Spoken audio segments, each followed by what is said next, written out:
ముందుగా మన తండ్రి అయిన దేవునికి ప్రభు అయిన యేసుక్రీస్తు ద్వారా వేవేల కృతజ్ఞతాస్తుతులు చెల్లిస్తూ ఈ యొక్క మార్నింగ్ ప్రేయర్ కార్యక్రమం ద్వారా లేఖనం ఏమి చెప్పుచున్నది అని ఆలోచించి అనేక మందిని ఆలోచింప చేయడానికి చేరువచ్చినటువంటి మీ అందరికీ కూడా ప్రభు అయిన యేసుక్రీస్తు నామంలో నా శుభాభివందనాలు తెలియజేస్తున్నాము. అందరికీ వందనాలు. మన సహోదరులు ప్రభుదాస్ గారి ప్రారంభ ప్రార్థనతో ఈనాటి మార్నింగ్ ప్రేయర్ కార్యక్రమాన్ని మనం ప్రారంభించుకుందాము. మొదటిగా తండ్రి అయిన దేవునికి నా కృతజ్ఞతాస్తుతులు స్తోత్రాలు తెలియజేస్తున్నాను మన ప్రభు యేసుక్రీస్తు వారి ద్వారా. అలాగే ఆన్లైన్ లో చేరిన ప్రియ సహోదరి సహోదరులందరికీ క్రీస్తు ప్రభు నామంలో వందనాలు. ప్రార్థన. మహోన్నతుడు అయిన తండ్రి, సర్వోన్నతుడు అయిన తండ్రి, సర్వశక్తి కలిగిన దేవ, మీ ఘనమైన పరిశుద్ధమైన శ్రేష్టమైన మహోన్నతమైన నామములకు స్తుతులు స్తోత్రములు కృతజ్ఞతాస్తుతులు మీ ప్రియకుమారుడు మా రక్షకుడు యేసుక్రీస్తు వారి పరిశుద్ధమైన నామం పేరిట చెల్లిస్తూ ఉన్నాం. అలాగే ఉదయకాలం మందు మీ పాద సన్నిధికి చేరి మేము స్తుతిస్తూ ఉన్నాం, మహింపరుస్తూ ఉన్నాం. దేవా, మా మనవులు ఆలకించి మాకు మీ యొక్క వాక్యాన్ని బోధింపచేసి వివరించి నాయన సత్య మార్గమును మాకు తెలియజేసి సత్య మార్గమందు మేము నడుచున్నట్లు తద్వారా స్వతంత్రులుగా ఉండి పరలోకాన్ని చేరునట్లు కృపచూపమని వేడుకొనుచున్నాం.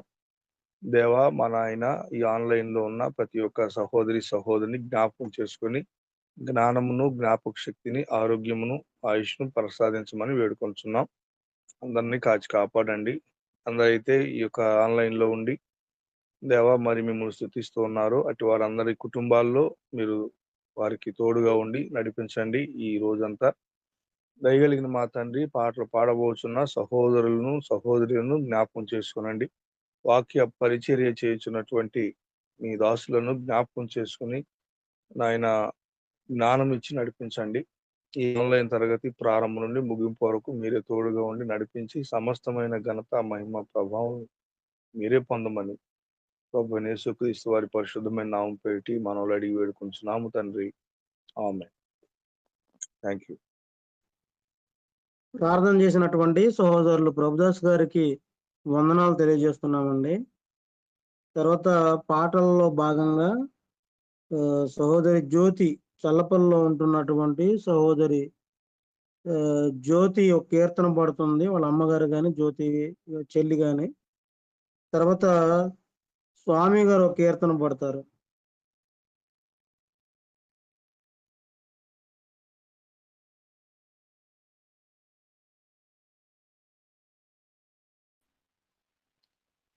అందరికీ వందనాలండి. లెక్కింపలేని స్తోత్రము దేవా ఎల్లప్పుడూ నే పాడెదను. లెక్కింపలేని స్తోత్రము దేవా ఎల్లప్పుడూ నే పాడెదను. ఇంతవరకు నా బ్రతుకులో, ఇంతవరకు నా బ్రతుకులో నీవు చేసిన మేళకై, నీవు చేసిన మేళకై లెక్కింపలేని స్తోత్రము దేవా ఎల్లప్పుడూ నే పాడెదను. దేవా ఎల్లప్పుడూ నే పాడెదను. ఆకాశ మహాకాశములు వాటి యందున్న సర్వంబును, ఆకాశ మహాకాశములు వాటి యందున్న సర్వంబును, భూమిలో కనబడునవన్నీ ప్రభువా నిన్నే కీర్తించును.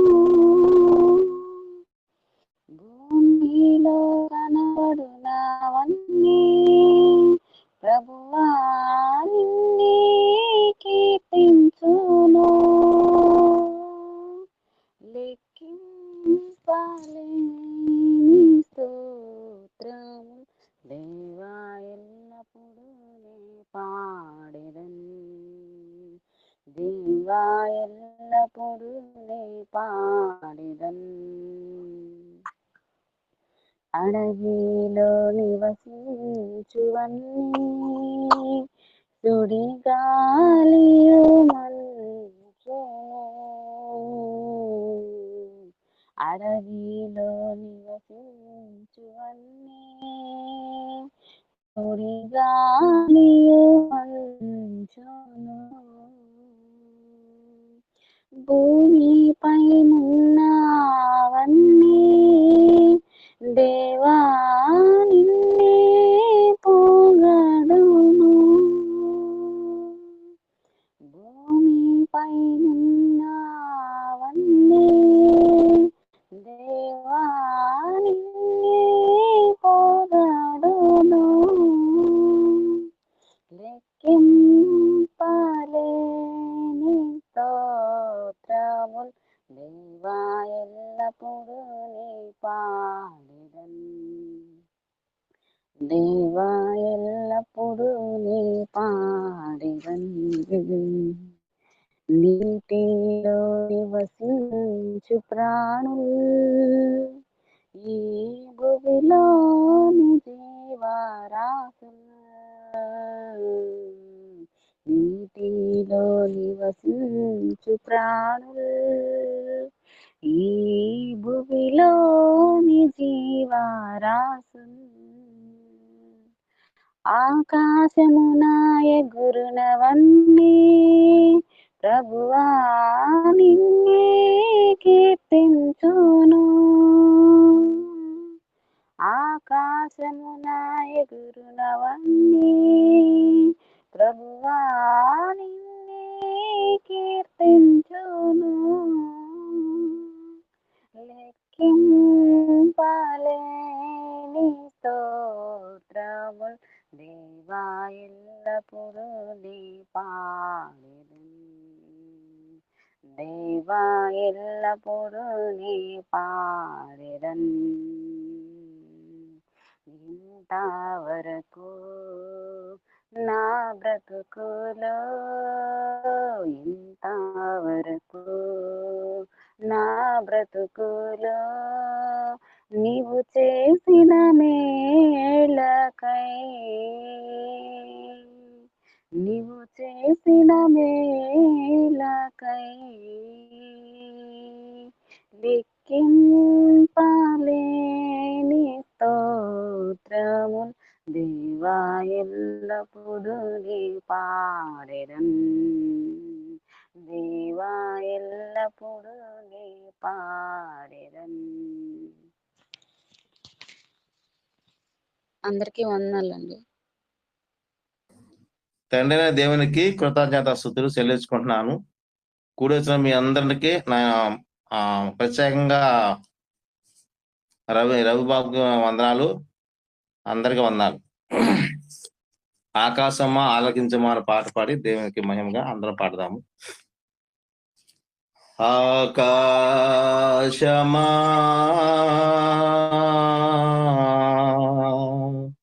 ఆలకించుమా భూమి చెవియొగ్గుమా ఆకాశమా ఆలకించుమా భూమి చెవియొగ్గుమా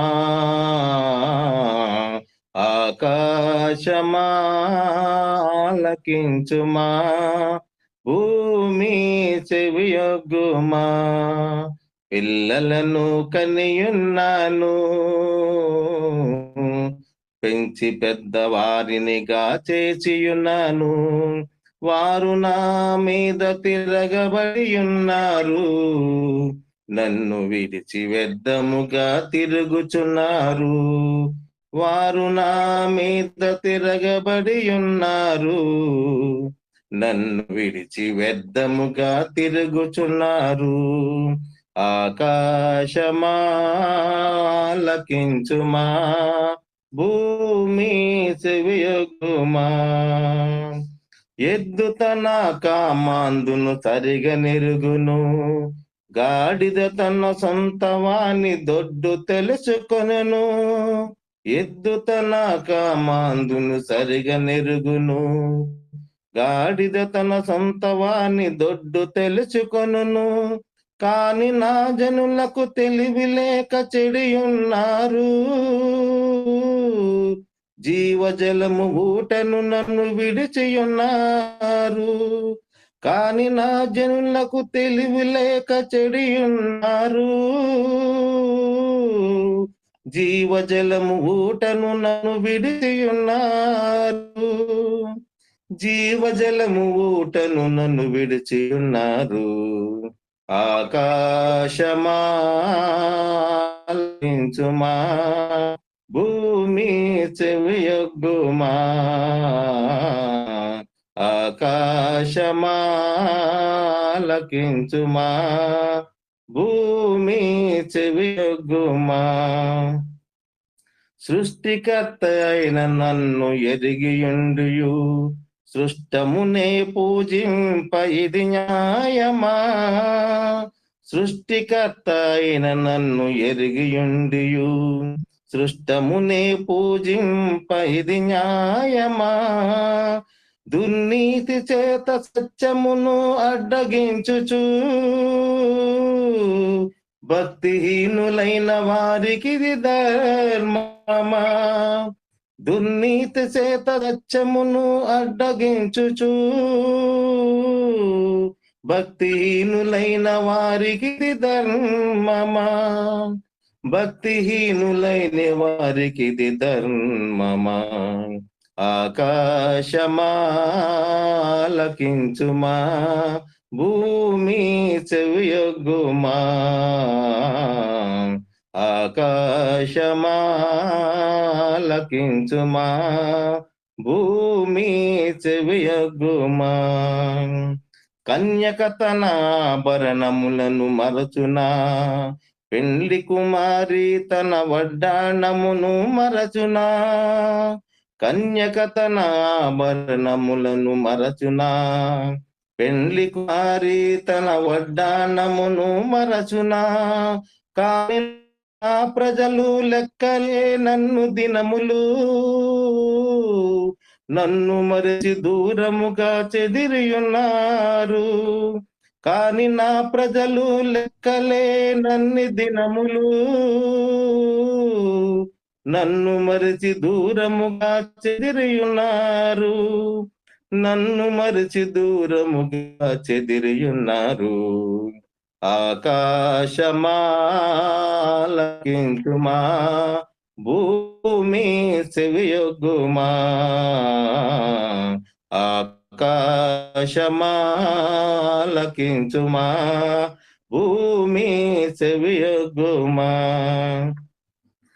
దుష్టులు మృతు పొందుట నాకానందమా, వారి ప్రవక్తనను దిద్దికొనిన సంతోషమే. దుష్టులు మృతు పొందుట నాకానందమా, వారి ప్రవక్తనను దిద్దికొనిన సంతోషమే. క్రీస్తునందు చేసిన నిత్య సంకల్పము, కలుషాత్మల రక్షణకై శ్రేష్టమైన పథకము. క్రీస్తునందు చేసిన నిత్య సంకల్పము, కలుషాత్మలు రక్షణకై శ్రేష్టమైన పథకము. కలుషాత్మలు రక్షణకై శ్రేష్టమైన పథకము.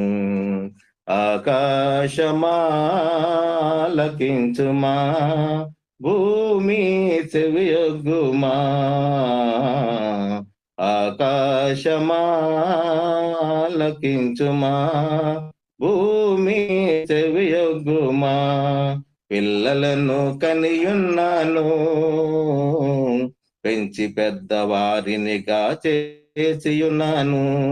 వారు నా మీద తిరగబడి ఉన్నారు, నన్ను విడిచి వ్యర్థముగా తిరుగుచున్నారు, వారు నా మీద తిరగబడి ఉన్నారు. నన్ను విడిచి వ్యర్థముగా తిరుగుచున్నారు. ఆకాశమాలకించుమా, భూమి చెవియొగ్గుమా. ఆకాశమాలకించుమా, భూమి చెవియొగ్గుమా. అన్నారండి. ఇప్పటి వరకు పాటల ద్వారా మన దేవుని స్తుతించినటువంటి సహోదరి అలాగే సహోదరునికి వందనాలు తెలియజేస్తున్నామండి. వాక్య పఠనంలో భాగంగా ఆది కాండము 24వ అధ్యాయాన్ని ఈరోజు చదువుకోవాలి. మొత్తం 67 వచనాలు ఉన్నాయి. 10 వచనాల చొప్పున సుజయ్ చక్రవర్తి గారు, తర్వాత స్వామి గారు, తర్వాత సుధాకర్ గారు, తర్వాత ప్రభుదాస్ అన్నయ్య, తర్వాత సంధ్య, తర్వాత జ్యోతి, తర్వాత మిగతా వచనంలో నేను చదువుతాను. స్టార్ట్ చేయండి. ఆదికాండం 24వ అధ్యాయము. అబ్రహాము బహుకాలం గడిచిన వృద్ధుడై ఉండెను. అన్ని విషయములలోనూ యెహోవా అబ్రహామును ఆశీర్వదించెను. అప్పుడు అబ్రహాము తనకు కలిగిన సమస్తమును ఏలిచుండిన తన ఇంటి పెద్ద దాసునితో, నీ చెయ్యి నా తొడ క్రింద పెట్టుము, నేను ఎవరి మధ్య కాపురమున్నానో ఆ కానానీయుల కుమార్తెలలో ఒక దానిని నా కుమారునికి పెండ్లి చేయక, నా స్వదేశమందున్న నా బంధువుల యొద్దకు వెళ్ళి ఇస్సాకును నా కుమారునికి భార్యను తెచ్చినట్లు ఆకాశము యొక్క దేవుడును భూమి యొక్క దేవుడినైన యెహోవా తోడని నీ చేత ప్రమాణం చేయుచుందనను.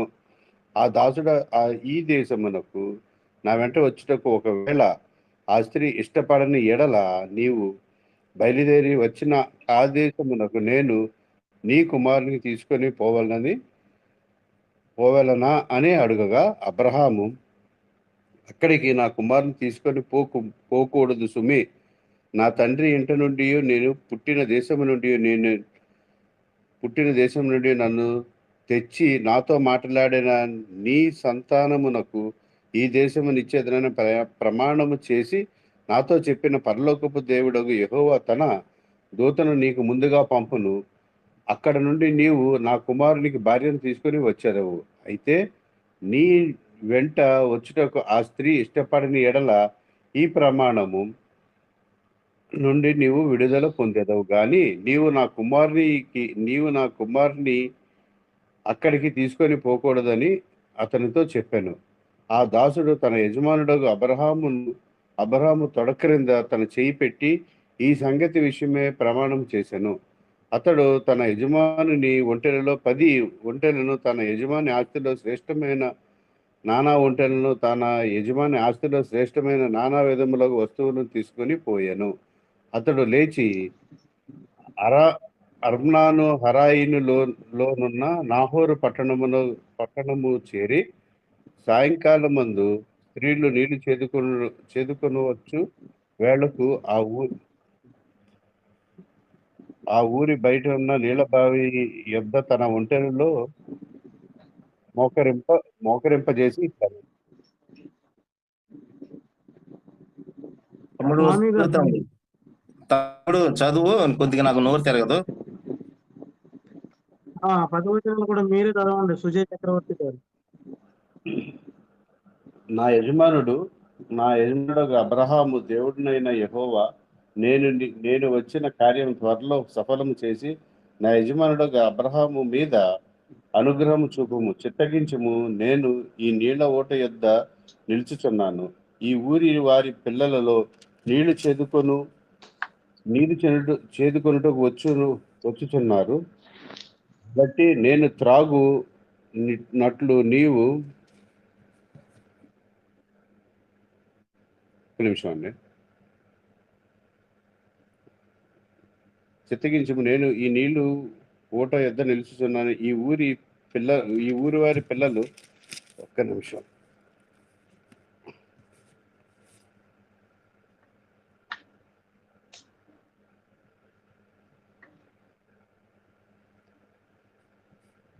చిత్తగించుము. నేను ఈ నీళ్ల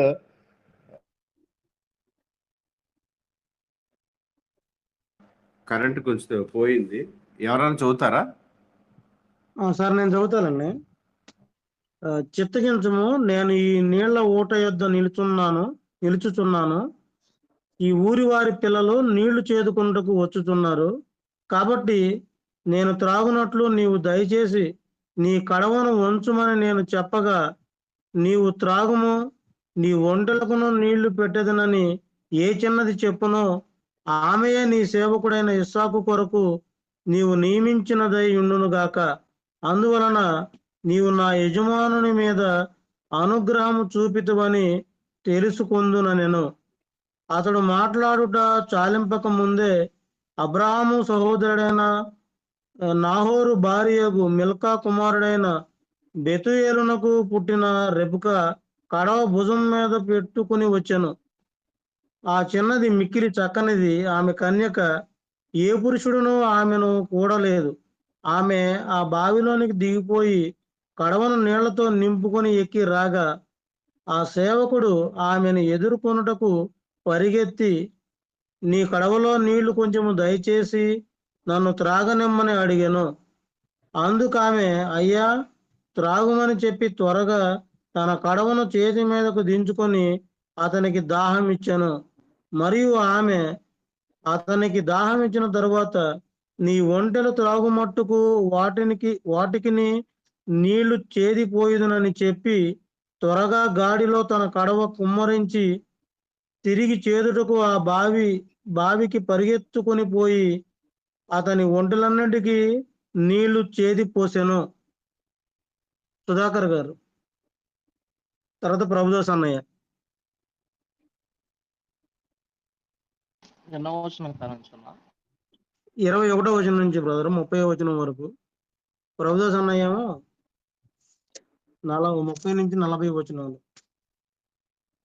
ఆ మనుష్యుడు ఆమెను తేరి చూసి తన ప్రయాణమును యెహోవా సఫలం చేసినో లేదో అని తెలుసుకోవాలని ఊరకుండెను. ఒంటెలు త్రాగుటి అయిన తరువాత ఆ మనుషుడు 6 తులముల ఎత్తుగల బంగారపు ముక్కు కమ్మిని, ఆమె చేతులకు 10 తులముల ఎత్తుగల 2 బంగారు కడియలను తీసి, నీవు ఎవరి కుమార్తెవు? దయచేసి నాతో చెప్పుము. నీ తండ్రి ఇంట మేము ఈ రాత్రి బస చేయుటకు స్థలమున్నదా అని అడిగెను. అందుకామె, నేను నాహోరుకు మిల్కా కనిన బెతూయేలు కుమార్తెనెను. మరియు ఆమె, మా యొద్ద చాలా గడ్డియు మేతయు రాత్రి బస చేయుటకు స్థలము ఉన్నవనగా, ఆ మనుష్యుడు తన తల వంచి యెహోవాకు మ్రొక్కి,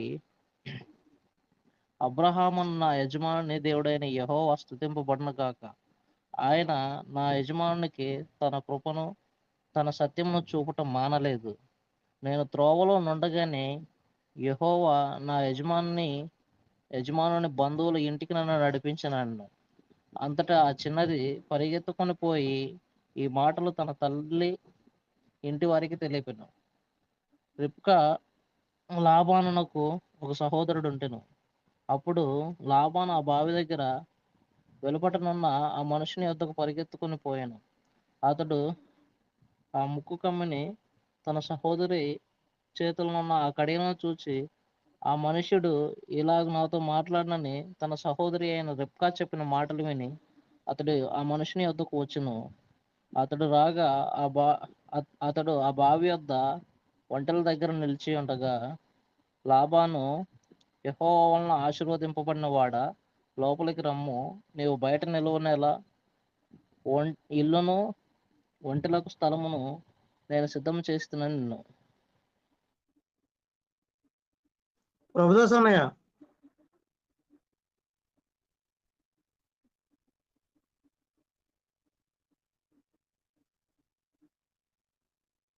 సుధాకర్ గారు మీరే చదివేయండి 40వ వచనం వరకు.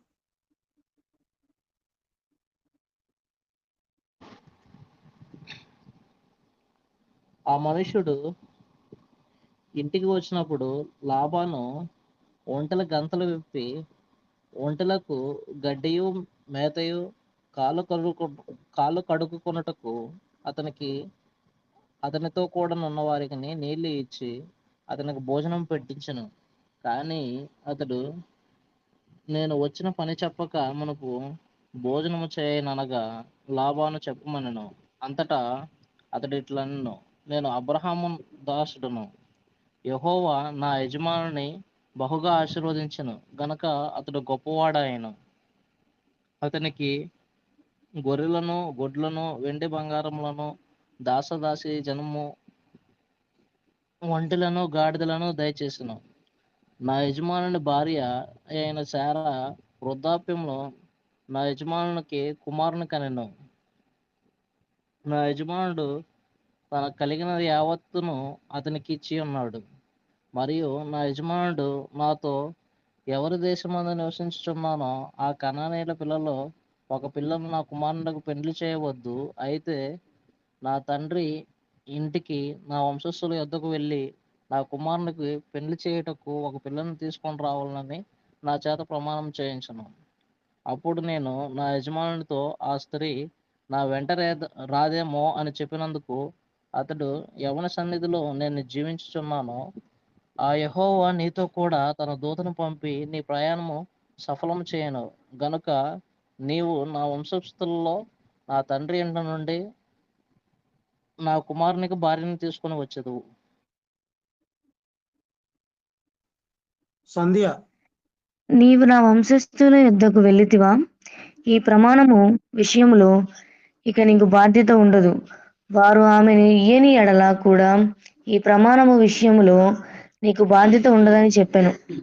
నేను నేడు ఆ బావి యొద్దకు వచ్చి అబ్రహామును, నా యజమానుని దేవుడవైన యెహోవా, నా ప్రయాణమును నీవు సఫలము చేసిన ఎడల నేను నీ నీళ్ల బావి యొద్ద నిలిచి ఉండగా నీళ్లు చేదుకొనుటకు వచ్చిన చిన్నదానితో నీవు దయచేసి నీ కడవలో నీళ్లు కొంచెం నన్ను త్రాగనిమ్మని చెప్పునప్పుడు నీవు త్రాగుము, నీ ఒంటెలకును చేదిపోయేదునని ఎవతే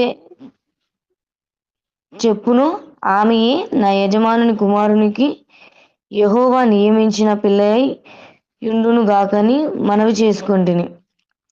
నేను నా హృదయములో అట్లనుకునుట చాలింపక ముందే రిబ్కా భుజము మీద తన కడవను పెట్టుకొని వచ్చి ఆ బావిలోనికి దిగిపోయి నీళ్లు చేదుకొని వచ్చెను. అప్పుడు నాకు దాహమిమ్మని నేను ఆమెను అడుగగా ఆమె త్వరగా తన కడవను దించి, త్రాగుము, నీ ఒంటెలకును నీళ్లు పెట్టుదునని చెప్పెను. గనుక నేను త్రాగితిని. ఆమె ఒంటెలకును నీళ్లు పెట్టెను. అప్పుడు నేను, నీవు ఎవరి కుమార్తెవని అడిగినందుకు ఆమె, మిల్కా నహోరునకు కనిన కుమారుడగు బెతూయేలు కుమార్తెనని చెప్పునప్పుడు నేను ఆమె ముక్కుకు కమ్మీయును ఆమె చేతులకు కడియములను పెట్టి నా తల వంచి యెహోవాకు మ్రొక్కి, అబ్రహామును నా యజమానుని దేవుడైన యెహోవాను స్తోత్రము చేసితిని. ఏలయనగా ఆయన నా యజమాని యొక్క సహోదరుని కుమార్తెను అతని కుమారునికి తీసుకొనున్నట్లు సరి అయిన మార్గమందు నన్ను నడిపించెను. కాబట్టి నా యజమానుని ఎడల మీరు దయను నమ్మకమును కనుపరిచిన ఎడల అది అయినను నాకు తెలియజెప్పుడి, లేని ఎడల అది అయినను తెలియజెప్పుడి. అప్పుడు నేనెటు పోవలెనో అటు పోయేదనగా లాబాను బెతూయేలును, ఇదిగో యెహోవా వలన కలిగిన కార్యము మేమైతే అవునని గాని కాదని గాని చెప్పజాలము. అమ్మ జ్యోతి, చల్లపల్లి జ్యోతి. ఇదిగో రిబ్కా నీ ఎదుటనున్నది, ఆమెను తీసుకుని పొమ్ము. యెహోవా సెలవిచ్చిన ప్రకారము ఈమె నీ యజమానుని కుమారునికి భార్య అవునుగాకని ఉత్తరమిచ్చిరి. అబ్రహాము సేవకుడు వారి మాటలు విని యెహోవాకు సాష్టాంగ నమస్కారం చేసెను. తరువాత ఆ సేవకుడు వెండి నగలను, బంగారు నగలను, వస్త్రములను తీసి రిబ్కాకు ఇచ్చెను. మరియు అతడు ఆమె సహోదరునికి తల్లికిని విలువగల వస్తువులు ఇచ్చెను. అతడు అతనితో కూడానున్న మనుషులను అన్నపానములు పుచ్చుకుని అక్కడ రాత్రంతయు నుండిరి. ఉదయమున వారు లేచినప్పుడు అతడు తన యజమాని యొద్దకు నన్ను పంపించుడని చెప్పగా ఆమె సహోదరుడును ఆమె తల్లియును ఈ చిన్నదాన్ని 10 దినములైనను మా యొద్ద ఉండనిమ్ము, ఆ తరువాత ఆమె వెళ్ళవచ్చనిరి. అప్పుడతడు, యెహోవా నా ప్రయాణంను సఫలం చేసెను గనుక నాకు తడవు కానీయక నన్ను పంపించుడి, నా యజమాని యొద్దకు వెళ్ళెదనని చెప్పినప్పుడు వారు ఆ చిన్నదానిని పిలిచి ఆమె ఏమనునో తెలుసుకుందుమని చెప్పగా, రిబ్కాను పిలిచి, ఈ మనిషినితో కూడా వెళ్ళెదవా అని ఆమెను అడిగినప్పుడు వెళ్ళెదనెను. కాబట్టి వారు తమ సహోదరి అయిన రిబ్కాను ఆమె దాదిని అబ్రహాము సేవకుని అతనితో వచ్చిన మనుషులను సాగనంపినప్పుడు వారు రిబ్కాతో, మా సహోదరి, నీవు వేల వేలకు తల్లి వగుదువు గాక, నీ సంతతి వారు తమ పగవారి గవినిని స్వాధీనపరుచుకొందురు గాక అని ఆమెను దీవింపగా, రిబ్కాయు ఆమె పనికత్తెలను లేచి ఒంటెలు ఎక్కి ఆ మనిషిని వెంబడి వెళ్ళిరి. అట్లు ఆ సేవకుడు రిబ్కాను తోడుకొని పోయెను. ఇస్సాకు బేయర్ లోహాయి రోయి మార్గమున వచ్చి దక్షిణ దేశమందు కాపురం ఉండెను. సాయంకాలమున ఇస్సాకు పొలములో ధ్యానింప బయలువెళ్ళి కన్నులెత్తి చూచినప్పుడు ఒంటెలు వచ్చిచుండెను. రిబ్కా కన్నులెత్తి ఇస్సాకును చూచి ఒంటెల మీద నుండి దిగి మనలను ఎదుర్కొనుటకు పొలంలో నడుచుతున్న ఆ మనుషుడు ఎవరని దాసునిని అడుగగా, అతడు, ఇతడు నా యజమానుడని చెప్పెను. గనుక ఆమె ముసుగు వేసుకొనెను. అప్పుడు ఆ దాసుడు తాను చేసిన కార్యములన్నీ ఇస్సాకుతో వివరించి చెప్పెను. ఇస్సాకు తల్లి అయిన శారా గుడారములోనికి ఆమెను తీసుకుని పోయెను. అట్లు అతడు రిబ్కాను పరిగ్రహింపగా ఆమె అతనికి భార్య ఆయెను. అతడు ఆమెను ప్రేమించెను. అప్పుడు ఇస్సాకు తన తల్లి విషయమై దుఃఖ నివారణ పొందెను.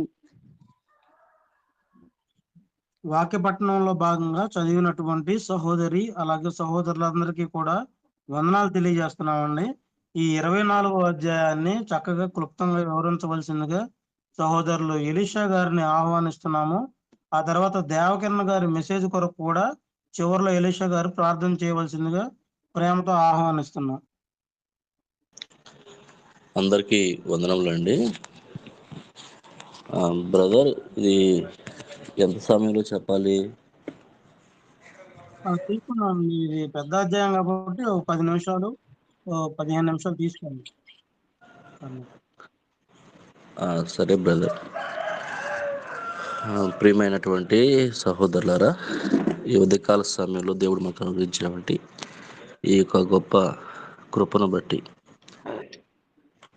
దేవునికి కృతజ్ఞతాస్తుతులు స్తోత్రములు క్రీస్తు వారి నామములో చెల్లిస్తూ మీ అందరికీ ప్రభు పేట ప్రత్యేకమైన వందనములు తెలియజేస్తూ ఉన్నాము. నాకంటే పెద్దలు నా వెనుక వాక్యాన్ని అందించబోతున్నారు కనుక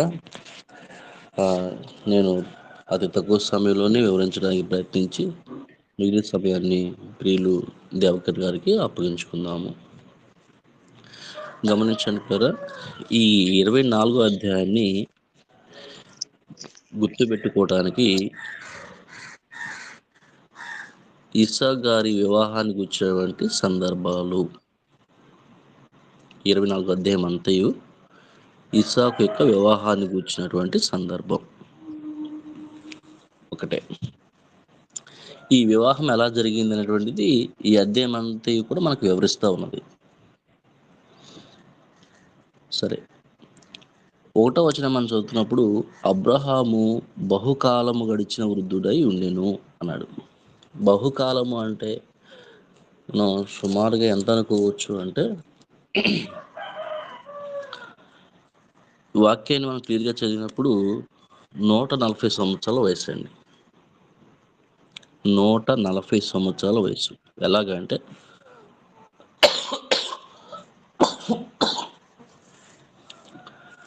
ఇస్సాకు పుట్టినప్పుడు అబ్రహాము వయసు 100 సంవత్సరాలు.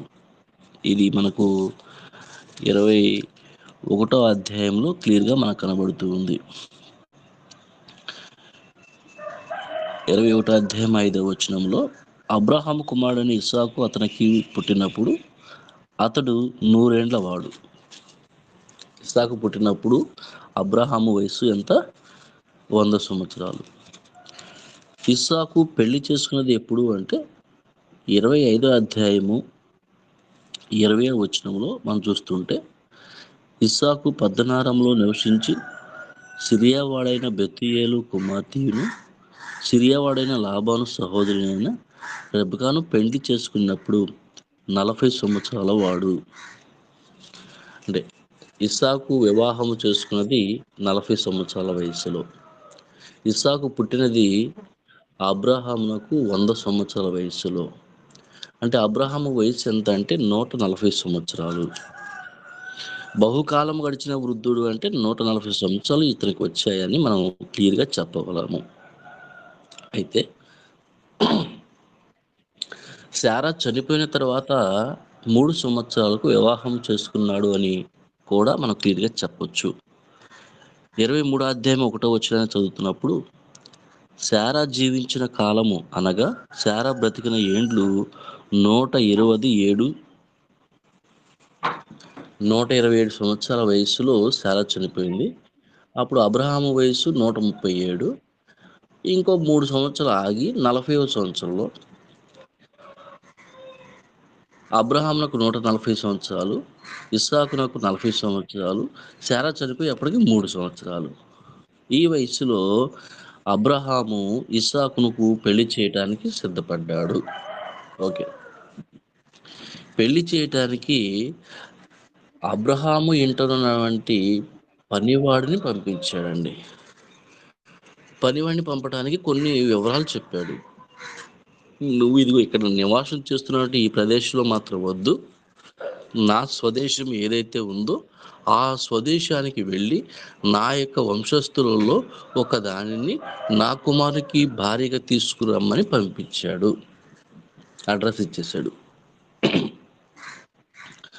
అది ఏ ప్రాంతము ఏంటి అంటే 24వ అధ్యాయం 10వ వచనం మనం చదువుకున్నాము. అరమ్నా హారాయి, అరమ్నా హారాయిము అనేటువంటి ప్రదేశము. దాన్ని ఏమంటారంటే మెసొపొతేమియా అంటారు.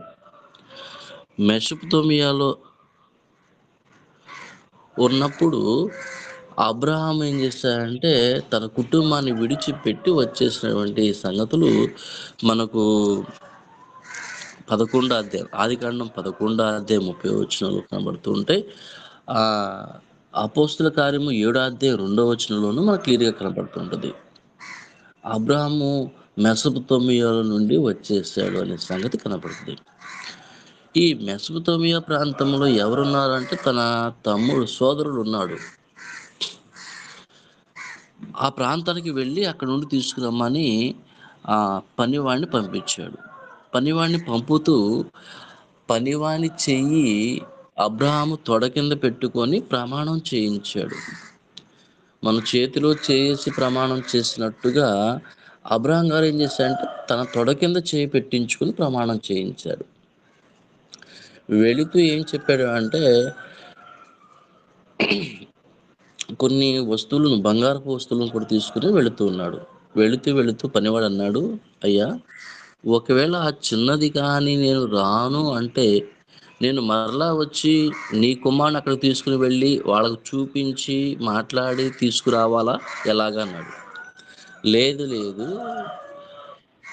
నా దేవుడు తన దూతను నీకు ముందుగా పంపుతున్నాడో ఒక కాన్ఫిడెన్స్తో మాట్లాడాడు. నువ్వు ఇలాంటి సందేహాలను పెట్టుకునే అవసరం లేదు. నువ్వు వెళుతున్నది నువ్వు ఒక్కడవి కాదు, నీకు ముందు దేవుని దూత ఉన్నాడు, ఆయన నీకు అన్నీ కూడా సఫలము చేస్తాడు, వెళ్ళు అని చెప్పేసి ఒక మంచి నమ్మకంతో మాట్లాడుతున్నాడు అబ్రహాం గారు. మనం కూడా కొన్నిసార్లు మాటిస్తాం కానీ అవునేమో కాదేమో మళ్ళీ తిరిగి రావడం ఎందుకు అనేటువంటి అసందేహాన్ని తెలియజేస్తూ మాట్లాడుతూ ఉంటాం. కానీ అబ్రహాము అలా కాదు. అందుకని అతన్ని విశ్వాసులకు తండ్రి అనేటువంటి ఒక మంచి బిరుదును మన వాళ్ళు వాడుతూ ఉంటారు. సరే, ఇలాగున తన ప్రయాణాన్ని కొనసాగిస్తూ ఉన్నప్పుడు తన సేవకుడు ఏం చేశాడంటే 10 ఒంటెలను కూడా తీసుకుని వెళ్ళాడు, పనివారిని తీసుకుని వెళ్ళాడు, బంగారాన్ని తీసుకుని వెళ్ళాడు. 1వ వచనం నుండి 10వ వచనం వరకు అబ్రాము సేవకుని యొక్క సంభాషణ. అక్కడ నుండి మనం చూస్తున్నప్పుడు 10వ వచనంలో మనం ఏం చూస్తామంటే ఒక ఆశ్చర్యమైనటువంటి విషయాన్ని చూస్తాము. మనుషులు మోకరించటము, ప్రార్థించటం సహజం.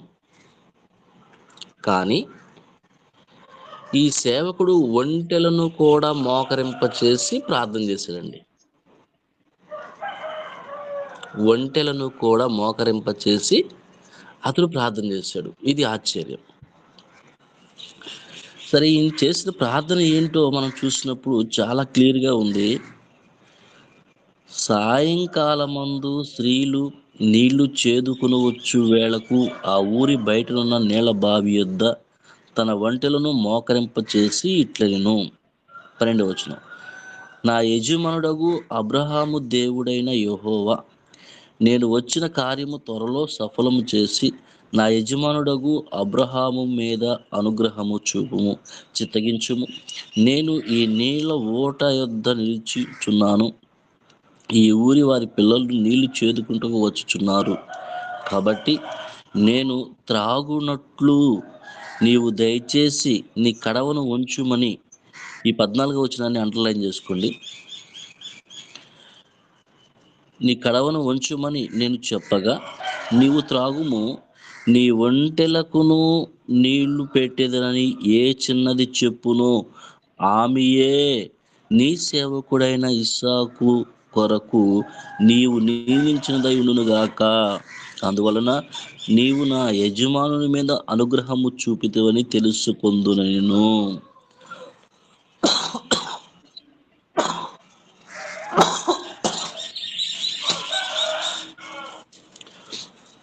ఇది అబ్రాహాము సేవకుడు చేసినటువంటి ప్రార్థన.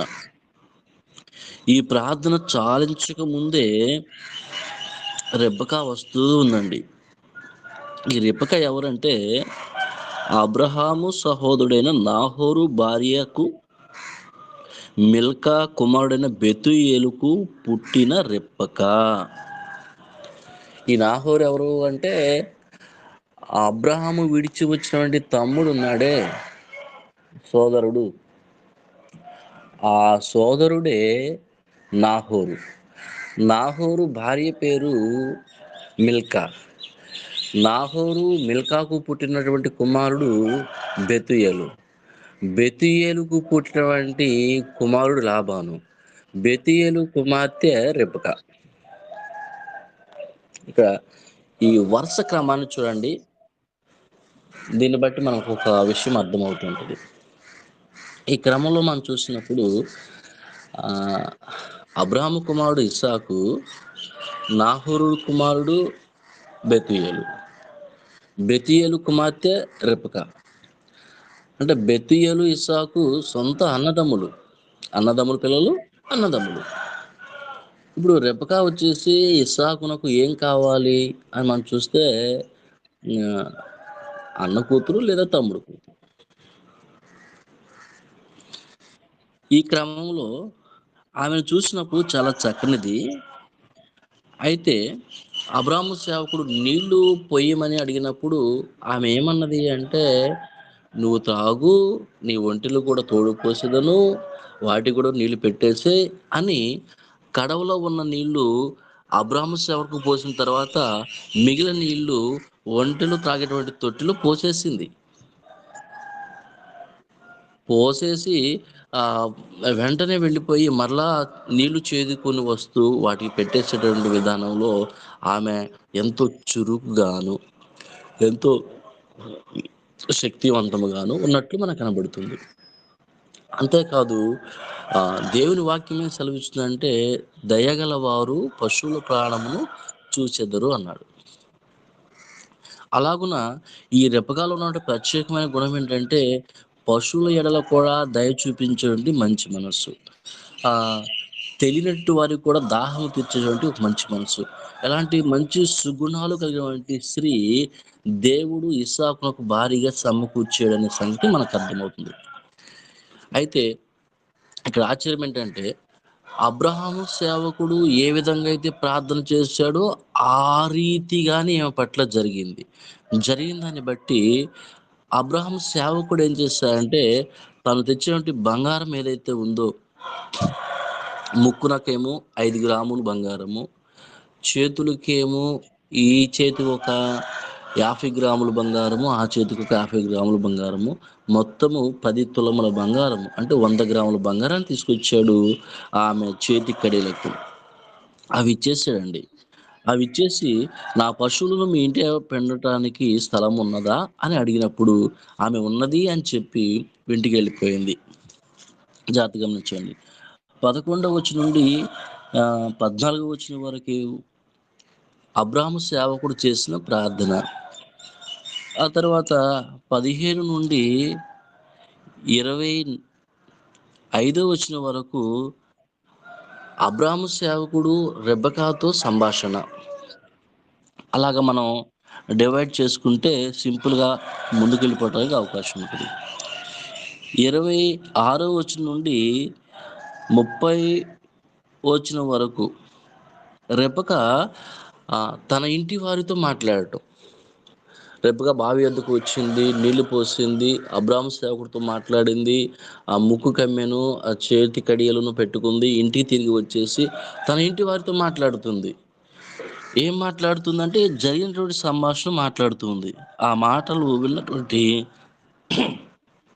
లాబాను ఏం చేశాడంటే 31వ వచనంలో, లాబాను, యెహోవా వలన ఆశీర్వదింపబడిన వాడా, లోపలికి రమ్ము, నీవు బయట నిలువనేలా, ఇండ్లును ఒంటెలకు స్థలమును నేను సిద్ధము చేయించి తినను.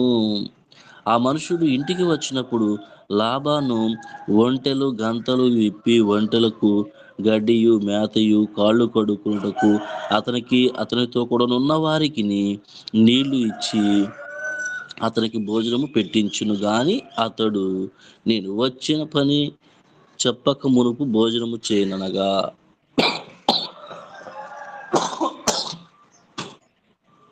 గమనించండి, ఇక్కడ మనం చూస్తున్నప్పుడు లాబాను అబ్రాహాము సేవకుని యొద్దకు వెళ్ళటము, నీవు దేవుని చేత ఆశీర్వదించబడిన వాడు, బయట ఉండకూడదు, లోపలికి రా అని పిలవటము ఇక్కడ జరిగిన సందర్భం. వచ్చారు, వచ్చిన తర్వాత ఒంటెలు కట్టేశారు, కాళ్ళకి నీళ్ళు ఇచ్చారు, కడుక్కున్నారు, భోజనం వడ్డించారు, భోజనం చేయమన్నారు. అప్పుడు అన్నాడు, నేను వచ్చిన పని చెప్పక మునుపు భోజనము చేయను అన్నాడు అబ్రాహాము సేవకుడు. గమనించండి, మనం కూడా వివాహ సందర్భాల్లో వెళుతూ ఉంటాము. ఏదైనా పెట్టినప్పుడు ముందు భోజనం అయితే చేయగానే టిఫిన్ అయితే చేస్తూ ఉంటాం. కారణం ఏంటయ్యా అంటే ముందుగా తినకూడదు, అయిన తర్వాత తినడం సహజం అని చెప్పేసి అలా చేస్తూ ఉంటాం. ఒకవేళ ఎక్కడి నుండే ఆ పద్ధతిని పుట్టుకొచ్చిందేమో తెలియదు. ఓకే, ఇక్కడ సరే వచ్చిన పని ఏంటో చెప్పమన్నప్పుడు జాగ్రత్త గమనించండి. ఆయన ఇంటి యొద్ద ఎలా బయలుదేరాడో, అబ్రహాంతో ఏమని ప్రమాణం చేశాడు, నేను వెళ్ళిన తర్వాత ఆ చిన్నది రానంటే పరిస్థితి ఏంటంటే, దేవుడు తన దూతను పంపుతున్నాడు, నువ్వు వెళ్ళని చెప్పినటువంటి ఏ ఏ సంగతులు అయితే ఉన్నావో అవన్నీ వివరించుకుంటూ వచ్చారండి. వివరించుకుంటూ వచ్చిన తర్వాత 43వ వచనం నుండి మనం చూసినప్పుడు, నేను ఈ నీళ్ల బావి యొద్ద నిలిచి ఉండగా నీవు నీళ్లు చేదుకున్నటకు వచ్చిన చిన్నదానితో నేను దయచేసి నీ కడవలో నీళ్లు కొంచెం నన్ను త్రాగనిమ్మని చెప్పునప్పుడు. చూడండి, ఇక్కడ 24వ అధ్యాయము 16వ వచనం నుండి మనం చూసినప్పుడు ఏ సంగతులు అయితే చిన్నదానితో మాట్లాడాడో అవే సంగతులు మళ్ళీ రిపీట్ చేస్తూ ఉన్నాడు. సేమ్ అవే సంగతులు రిపీట్ చేస్తున్నాడు. నేను ఇలా ప్రార్థన చేసుకున్నాను, అంతలో ఈ రెబెకా వచ్చింది, ఇలా నేను చేసే ప్రార్థన రీతిగానే ఆమె మాకు సహాయం చేసింది అని అన్ని వివరాలు కూడా వివరించారు. వివరించినప్పుడు 50వ వచనంలో వాళ్ళు ఏమంటారంటే, లాబాను బెతీయేలును, ఇది యెహోవా వలన కలిగిన కార్యము, మేము అవునని కానీ కాదని కానీ చెప్పజాలము అంటాడు.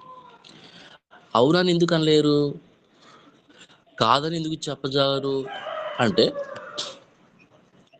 రెబెకాను ఇస్సాకుకు ఇచ్చి పెళ్లి చేయటానికి అవునని చెప్పలేరు, ఇది ఓకే అండి మాకు ఇష్టమే అని చెప్పలేరు.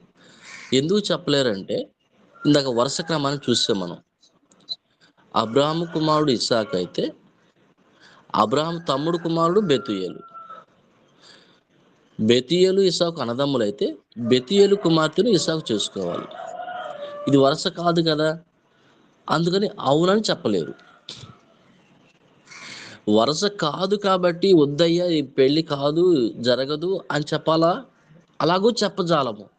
ఎందుకు చెప్పజాలము అంటే అబ్రాహాము సేవకుడు ఏ విధంగా ప్రార్థన చేశాడో, నాకు నీళ్లు పోయి అంటే నువ్వే కాదు నీ ఒంటిలో కూడా తోడు పోస్తాను, అలాంటి మంచి గుణవతి అయినటువంటి స్త్రీని సమకూర్చమని ఆయన ప్రార్థన చేసినప్పుడు సేమ్ అదే మాటలు రెబకా నోట పలికించి ఆ రీతిగానే కార్యము జరిగించారు. కాబట్టి ఇది దేవుడు చేశాడు అని మేము నమ్ముచున్నాం.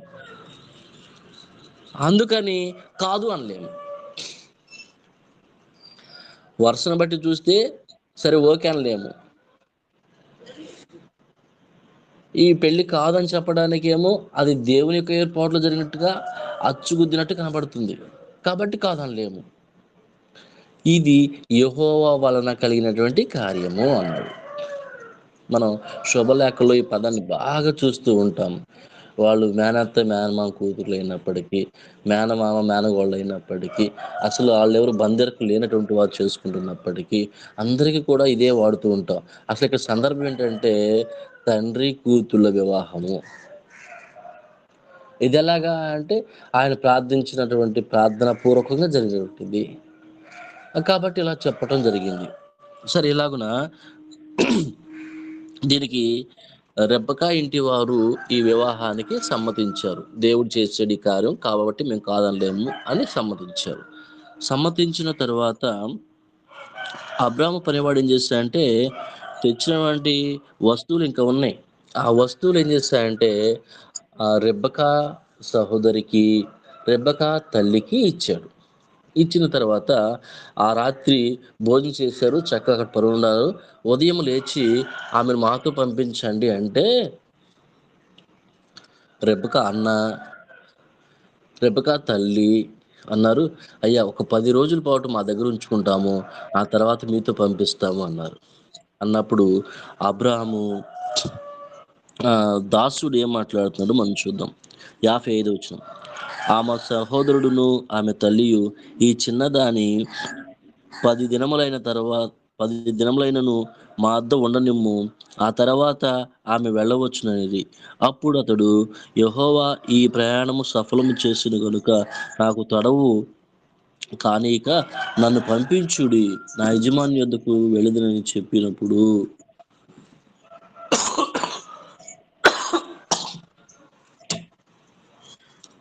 వారు అన్నారు, సరేనైనా నీవు ఎంతగా తొందరపడుతున్నావు కాబట్టి ఆ చిన్నదాన్ని అడుగుతాం ఒక మాట అని చెప్పి చిన్నదాన్ని అడిగితే ఆమె వెళతాను అని చెప్పేసి అన్నది.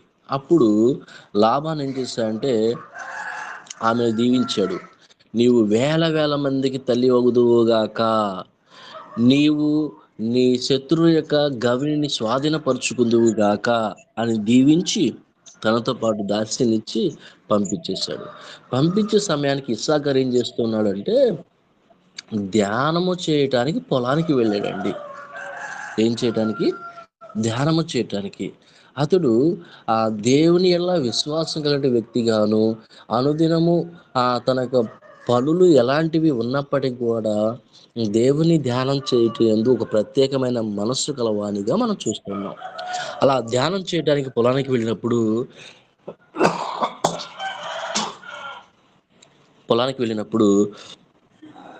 రెబకా అబ్రాహాము యొక్క సేవకునితో కలిసి రావడం చూసాము.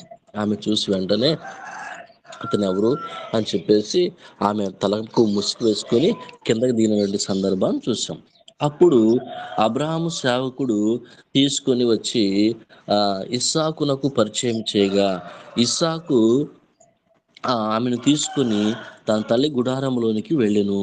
అక్కడ వారిద్దరూ ఆ గుడారంలో కలుసున్న సందర్భంలో వారికి ఈ రీతిగా వివాహము జరిగిను.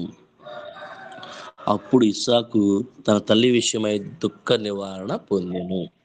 ఇదండి. క్షమించాలి, ఇప్పటికే సమయం ఎక్కువైపోయింది, కొంచెం పెద్ద అధ్యాయం కాబట్టి ఎక్కువ సమయం తీసుకున్నాం. సరే, ఇది 24వ అధ్యాయం అంతా కూడా ఇస్సాకు వివాహానికి సంబంధించిన సంగతులు. ఇస్సాకునకు 40 సంవత్సరాల వయసులో వివాహమైంది. ఇస్సాకునకు అబ్రహాం యొక్క సేవకుడే ఆ సంబంధాన్ని చూసి వచ్చాడు. ఇలాగున ఇస్సాకు బెతూయేలు కుమార్తె అంటే తన అన్న కుమార్తెని చేసుకోవడం జరిగింది. ఈ క్రమంలో జరిగిన సందర్భాలు ఇంకా అనేకం మనకు కనబడుతూ ఉంటాయి. దేవుని చిత్తం అయితే ఎప్పుడన్నా వివరించుకోవడం ప్రయత్నించుదాం. ఇప్పటి వరకు శ్రద్ధగా విన్న మీ అందరికీ ప్రభు పేట ప్రత్యేకమైన వందనాలు తెలియజేస్తూ ఉన్నాము. నా వెనక చెప్పబోతున్నటువంటి దైవజనులు గొప్పవారు, వారికి కూడా ప్రత్యేకమైన వందనాలు తెలియజేస్తూ ఈ సమయాన్ని ముగిస్తూ ఉన్నాము. సార్ ప్రార్థన చేయండి సార్. పరిశుద్ధుడా, దయగల తండ్రి, మహోన్నతుడా, మహోపకారి, మీ కృపా బాహుళత చేతనైనా ఇప్పటివరకు మమ్మల్ని ప్రేమించి ఇస్సాకు గారి యొక్క వివాహానికి సంబంధించిన సంగతులు నాయన మేము తెలుసుకోవటానికి కృప చూపారు అయ్యా. మరి నా వెనక గొప్ప దైవజనులు విరివిగా వాడబడుతున్నటువంటి నీ ప్రియులు ఆయన మాట్లాడబోతుండగా వారిని మీరు జ్ఞాపకం చేసుకునండి. వారికి మీకు ఆత్మీయ సహాయం తోడుగా ఉంచి నాయన కావలసినటువంటి జ్ఞాపక శక్తిని వివరించే విధానమును నేర్పించి ఆ రీతిలో నాయన మేము కూడా సరిగా నిద్రమత్తు నుండి విడుదల పొందుకొని ఆసక్తితో వినుటకు, గ్రహించుటకు, అనుసరించుటకు మా కావలసినటువంటి మీ యొక్క కృపతోడే నడిపించి మీరే మహిమ తెచ్చుకోమని క్రీస్తు వారి నామంలో ఈ మనవులన్నీ సమర్పించి అడిగి వేడుకుంటున్నాము పరమ తండ్రి. ఆమేన్. ఈరోజు కొంచెం లేట్ అయింది, పర్లేదు. సహోదరులు కొంచెం దేవకర్ణ గారు మీరు సమయం తీసుకోండి, 6:30 వరకు తీసుకోండి, పర్లేదు. లేదంటే ఇంకొక 5 నిమిషాలు అయినా సరే పర్లేదు. దేవుని మహా కృపను బట్టి గ్రూపులో ఉన్న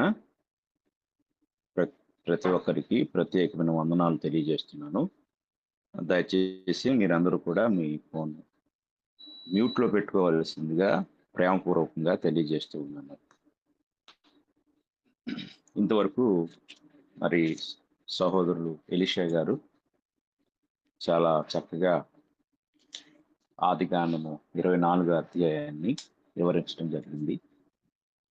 మనము గడిచిన కొద్ది దినముల వరకు కూడా కొన్ని ప్రత్యేకమైన పదాలను గుర్చిన వివరణ తెలుసుకున్నాము. అయితే ఈరోజు దేవుడు అనే టాపిక్ని మనం ప్రారంభించుకోబోతూ ఉన్నాం. ఈ యొక్క అంశాన్ని మనం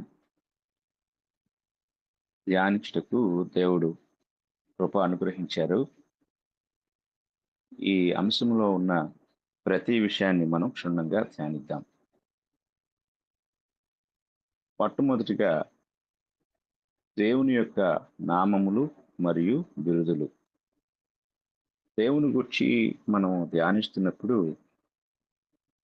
బైబిల్ గ్రంథంలో దేవునికి కొన్ని పేర్లు అలాగే బిరుదులు కూడా ఉపయోగించడం జరిగింది. ఏది నామము అనగా పేరు లేక ఏది బిరుదు అనేది మనము గ్రహిస్తూ చదవాలి, అప్పుడే మనకు స్పష్టంగా అర్థమవుతుంది. దేవుడు అనే పేరు మనం బైబిల్లో చూస్తున్న ప్రతి చోట పాత నిబంధనలో ఎలోహిం అనే మాట నుండి ఈ పేరు వచ్చింది. ఎలోహిం. ఈ ఎలోహిం అనే మాట హెబ్రీ భాషకు సంబంధించింది. హెబ్రీ భాషలో ఎలోహిం అన్నారు. ఈ మాట 2249 వచనాల్లో 2606 సార్లు రాయబడింది. ఇది దేవుని యొక్క వ్యక్తిగత నామం కాదు. జాగ్రత్తగా అర్థం చేసుకోవాలండి. చాలా మంది ఇక్కడే కన్ఫ్యూజ్ అయిపోయారు. దేవుళ్ళు ఒక్కళ్ళ, ఇద్దరా, ముగ్గురా? కొంతమంది ముగ్గురు దేవుళ్ళు ఉన్నారని. కాదు, బైబిల్ దేవుడు ఒక్కడే అని అనేక చోట్ల రాయబడింది కాబట్టి దేవుడు ఒక్కడే అని. ఇలాగా చాలా కన్ఫ్యూజన్కు లోనై గందరగోళమైన పరిస్థితి నేటి క్రైస్తవ సమాజంలో ఏర్పడింది. ముందుగా దేవుడు అనే మాట అది నామవాచకమా అంటే పేరా లేక క్రియానామమా అంటే పనిని తెలియచేసే ఒక పేరా ఏమిటి అనేది గ్రహించాలి. వ్యాకరణము భాషకు చాలా ప్రాముఖ్యమైనది. భాషలో వ్యాకరణాన్ని మనం గ్రహించకపోతే అర్థం చేసుకోవటం కష్టం అవుతుంది. కనుక బైబిల్ చదివేటప్పుడు అలాగే స్టడీ చేసేటప్పుడు అంటే ధ్యానించేటప్పుడు పరిశీలించేటప్పుడు మనము వ్యాకరణాన్ని బాగా గ్రహించాలి. వ్యాకరణ పద్ధతిలో బైబిల్ చదివినప్పుడు కొన్ని సమస్యలకు పరిష్కారం దొరుకుతుంది. దేవుడు అనే పేరు ఒక వ్యక్తి యొక్క పేరు కాదు. ఫస్ట్ మనం తెలుసుకోవాల్సింది దేవుడు అనగానే మనకు మనసులో ఒక వ్యక్తి గుర్తొస్తాడు. ఆ వ్యక్తి ఎవరైనా కావచ్చు. ఆయన యెహోవానా లేక యేసుక్రీస్తా లేక పరిశుద్ధాత్మ. ఇది మనం వెంటనే ఆలోచించడం ప్రారంభిస్తాం. కానీ అసలు వ్యక్తి పేరు కాదు. మొట్టమొదటి గుర్తించాలి. దీన్ని అఫీషియల్ టైటిల్ అంటారు ఇంగ్లీష్లో. అఫీషియల్ టైటిల్ అంటే వృత్తిపరమైన నామం, ఒక వృత్తిని తెలియజేసేది. ఆయన కార్యనిర్వాహక నామము లేక బిరుదు అని చెప్పొచ్చు. అంటే ఆ వ్యక్తి చేసే పనిని తెలియజేసేదే ఈ దేవుడు అనే పేరు. మరలా మనం బాగా గుర్తుంచుకోవాల్సిన విషయం ఏమిటంటే అది వ్యక్తి పేరు కాదు, అది ఒక పని పేరు. ఎగ్జాంపుల్ అంటే ఉదాహరణకి కలెక్టర్ అనే పేరు ఒక వ్యక్తి పేరు కాదు. డాక్టర్, ప్రెసిడెంట్, మేనేజర్, తర్వాత డైరెక్టర్, ఇలా మనం చెప్పుకుంటూ పోతే అనేక వృత్తులను తెలియచేసే పేర్లు మనకు కనపడుతూ ఉంటాయి. అవేవి మనుషుల పేర్లు కాదు, అంటే వ్యక్తిగతమైన పేర్లు కాదు. కలెక్టర్ అనేది ఒక పని, ఒక అఫీషియల్ నేమ్ ఆర్ టైటిల్. ఆ ఆఫీస్ అలాగే ఉంటుంది.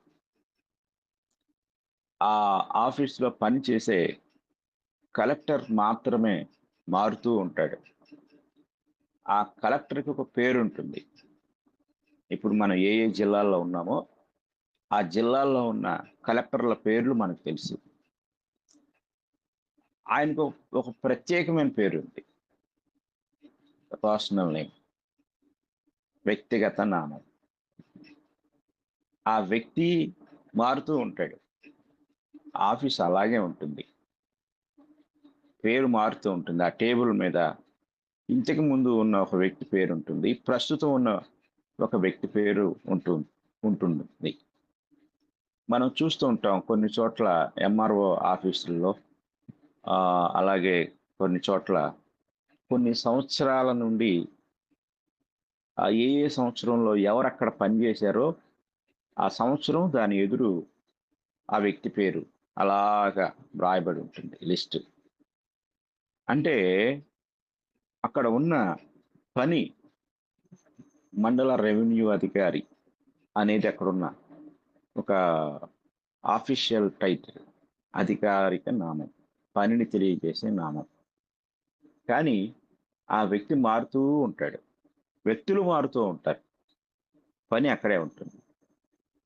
అలాగే ఈ కలెక్టర్, డాక్టర్, ప్రెసిడెంట్, ఎంఆర్ఓ గారు, వీళ్ళు పదవులు లేక పనులు తెలియజేసేది ఆ వృత్తిపరమైన పేర్లు ఎలాగో దేవుడు అనేది కూడా ఒక వృత్తిపరమైన ఒక పనిని తెలియజేసే పేరు అనేది మొదటగా మనం గ్రహించాలి. ఇప్పుడు ఈ ఈ యొక్క పేరుని మనం గమనిస్తుంది, ఎలోహిం అనే పేరు మనం గమనించినప్పుడు దాన్ని ఇంగ్లీష్లో గాడ్ అని, తెలుగులో దేవుడు అని తర్జుమా చేయటం జరిగింది. ఈ ఎలోహిం అనే అనే పేరు మనం గమనిస్తే ఇది ఏకవచనం కాదు. మనం హీబ్రూ లాంగ్వేజ్లోకి వెళ్ళినప్పుడు ఇది బహువచనం, అంటే 2 అంతకంటే ఎక్కువ లేక 3 అంతకంటే ఎక్కువ. ఇంగ్లీష్ భాషలో ఇది స్పష్టంగా ఉంటుంది. ఏమని అంటే ఈ సింగులర్, ప్లూరల్ అంటే ఏకవచనం, బహువచనం. కానీ హెబ్రీ భాష ఆ విధంగా ఉండదు. ఇంగ్లీష్ భాషలో 2 పదాలు ఉంటాయి, సింగులర్ అలాగే ప్లూరల్ అంటే ఏకవచనం అనగా 1, బహువచనం అనగా 2 లేక అంతకంటే ఎక్కువ. కానీ హెబ్రీ భాషలో మనం 3 వచనాలను చూడగలం, 3 అంకెలు. అవి 1 సింగులర్ ఏకవచనం అనగా 1, డ్యూయల్ అనగా ద్వివచనం అనగా 2కి సమానమైంది 2. మూడవది ఏంటంటే ప్లూరల్. ఇంగ్లీష్లో సింగులర్, ప్లూరల్ అనేది ఉంటే హెబ్రీ భాషలోకి వచ్చేసరికి సింగులర్, డ్యూయల్, ప్లూరల్ 3 మాటలు ఉంటాయి. అంటే ఏకవచనం, బహువచనం, ఏకవచనము అలాగే ద్వివచనం, బహువచనం. 1, 2 అలాగే 3 అంతకంటే ఎక్కువ. ప్లూరల్ అనగా 3 అంతకంటే ఎక్కువ. ఇది ఎలోహిం యొక్క భావం. ఎలోహిం అను మాట 3 అంతకంటే ఎక్కువ అనే అర్థం మనం గ్రహించాలి. ఆదికాండం 1వ అధ్యాయము 1వ వచనాన్ని మనం చదువుకుంటే ఆది యందు దేవుడు ప్రారంభమవుతుంది.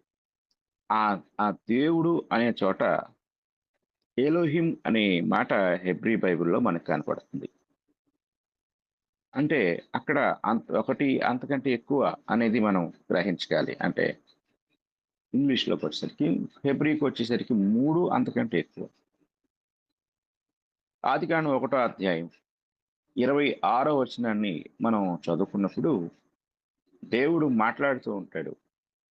అక్కడ మాట ఎలా ఉంటుంది అనేది మనం జాగ్రత్తగా గమనిస్తే మనం అందరం బాగా పరిచయమైన వచనం ఈ ఆదికాండం 1వ అధ్యాయం 26వ వచనం. 26వ వచనంలో దేవుడు మన స్వరూపమందు మన పోలిక చొప్పున నరులను చేయుదుము, వారు సముద్రపు చేపలను, ఆకాశ పక్షులను, పశువులను, సమస్త భూమిని, భూమి మీద ప్రాకు ప్రతి జంతువును ఏలుదురుగాకనియు పలికెను.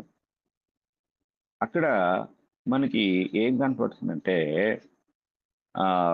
ఇంగ్లీష్లో ఇలా ఉంటుంది, and God said let us make man in our image అని ఉంటుంది. లెట్ us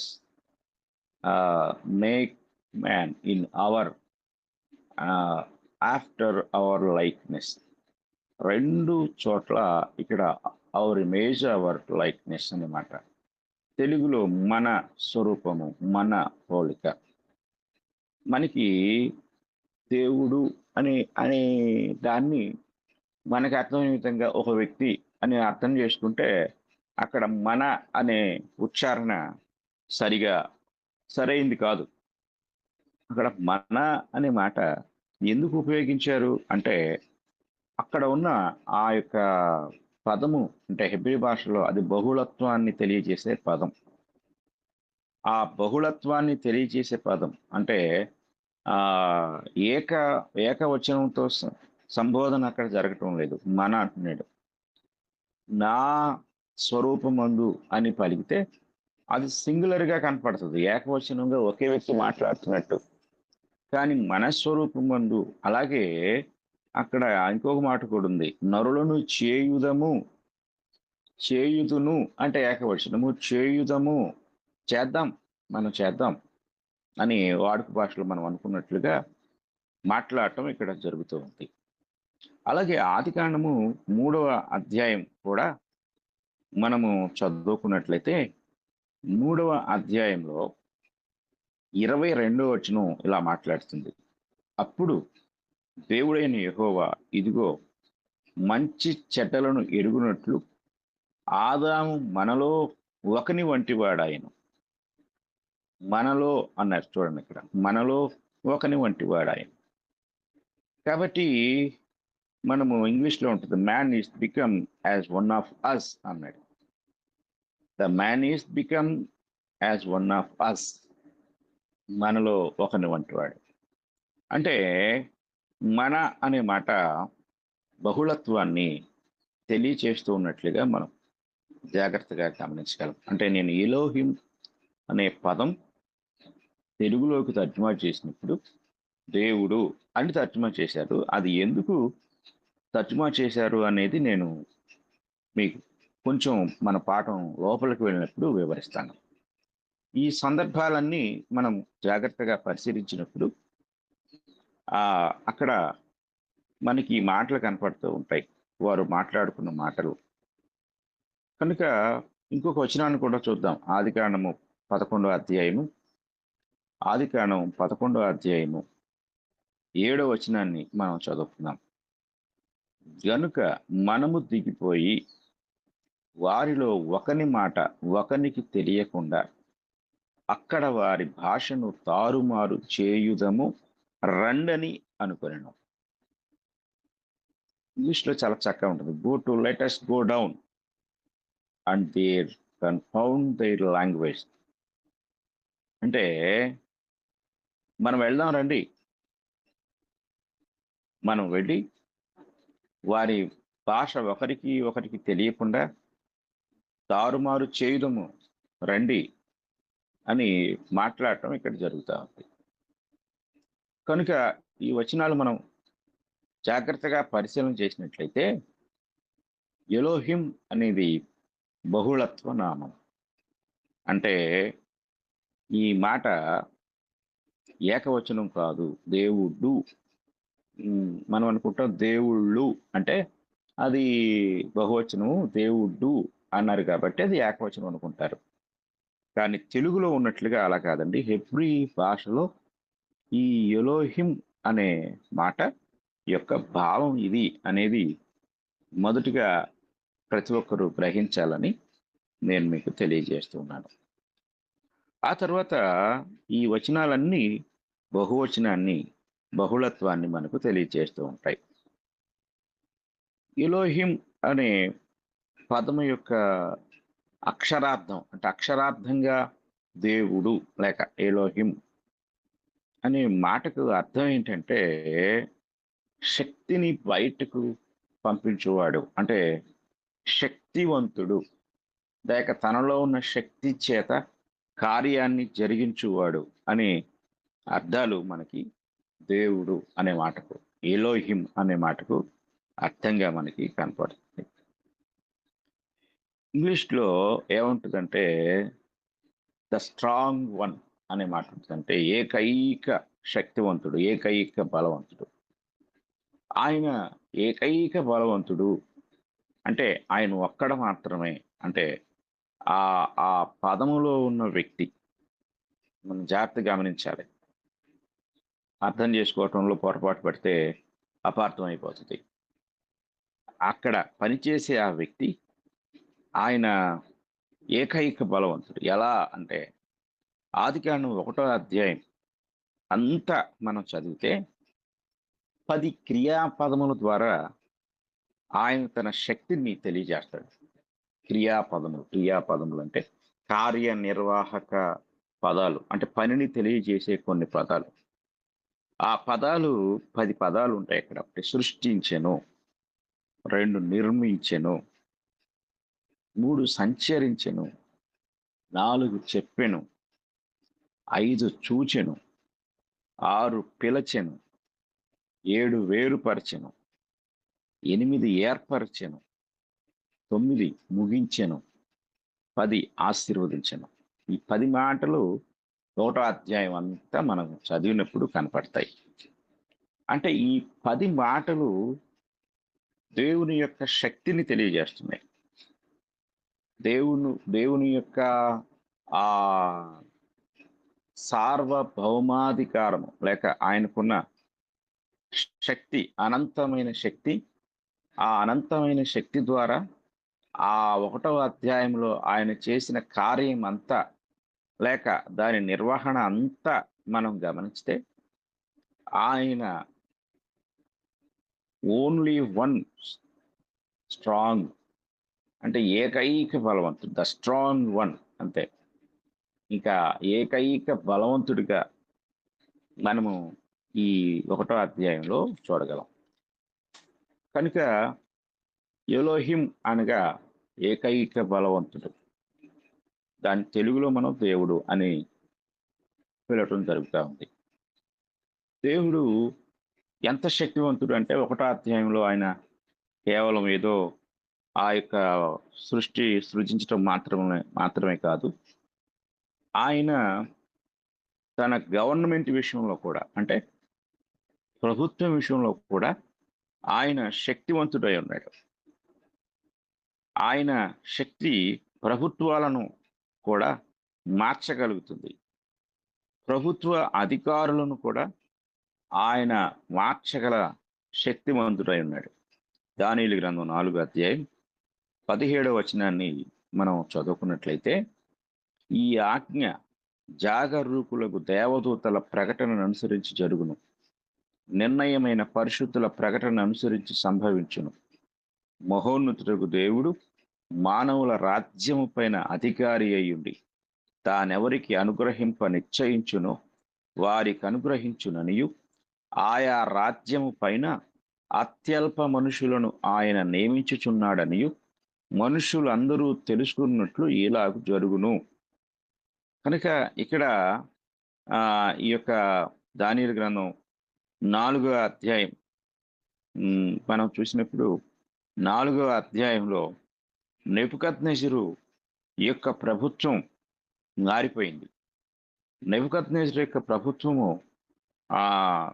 ఏ విధంగా మారిపోతుందో ముందుగానే దానియేలు ద్వారా దేవుడు మాట్లాడాడు. అంటే ఈ వచనంలో మనం గ్రహించవలసిన విషయం ఏంటంటే, మహోన్నతుడగు దేవుడు మానవుల రాజ్యం పైన అధికారి అయ్యింది. అంటే ఈ ప్రపంచాన్ని ఏలే ఒక రూలర్, ఒక పరిపాలకుడు దేవుడు. ఆయన శక్తి ఎంత గొప్పది అంటే, ప్రపంచాన్నే పరిపాలిస్తూ ప్రపంచ పరిపాలకుల యొక్క స్థితిగతులను తారుమారు చేయు అంతటి శక్తివంతుడు. ఇక్కడ నెబుకద్నెజరు యొక్క ప్రభుత్వం విషయంలో ఆయన మాట్లాడాడు. పక్కనే ఉన్న 5వ అధ్యాయాన్ని కూడా మనం చదువుకున్నట్లయితే, ఈ 5వ అధ్యాయము 30-31 వచనాలు చాలా ఆశ్చర్యాన్ని తెలియజేస్తూ ఉంటాయి. ఏమిటి ఈ ఆశ్చర్యం అనేది మనం జాగ్రత్తగా గమనించినప్పుడు, ఆ రాత్రి ఎందే కల్దీల రాజుకు బెల్షస్సరు హతుడాయను, మాదీయుడకు దర్యావేషు 62 సంవత్సరముల వాడై సింహాసనమునెక్కెను అని ఉంటది. అంటే ప్రపంచమంతా రాత్రి నిద్రించే ముందుగా ప్రపంచం దృష్టిలో ఆ యొక్క కల్దీయ సామ్రాజ్యము లేక బబులోను సామ్రాజ్యము కల్దీయుల యొక్క ఆధీనంలో ఉన్నట్లుగా కొన్ని వందల సంవత్సరాలుగా గుర్తింపు పొందింది. కానీ తెల్లవారి చూసేసరికి ప్రపంచం అంతా నివ్వెరపోయింది.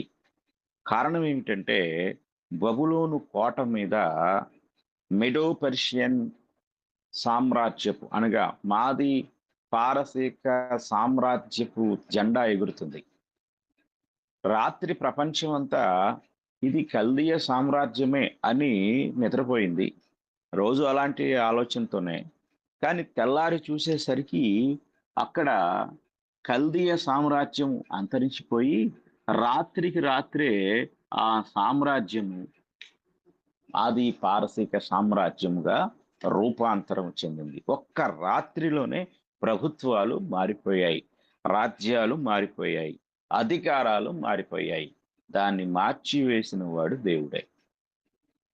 ఇది జాగ్రత్తగా గమనించాలి. ఇలాగా మనము గమనించినప్పుడు దేవుడు తన శక్తిని ఈ 1వ అధ్యాయంలో ఉన్న సృష్టిని సృజించటంలో మాత్రమే కాదు, మానవుల రాజ్యాలలో తన జోక్యాన్ని కలిగి రాజ్యాలను రాజులను తారుమారు చేయనంతటి శక్తివంతుడిగా ఆయన ప్రభుత్వ విషయంలో కూడా శక్తివంతుడై ఉన్నాడు అనే విషయాన్ని మనం ఇక్కడ గ్రహించగలం.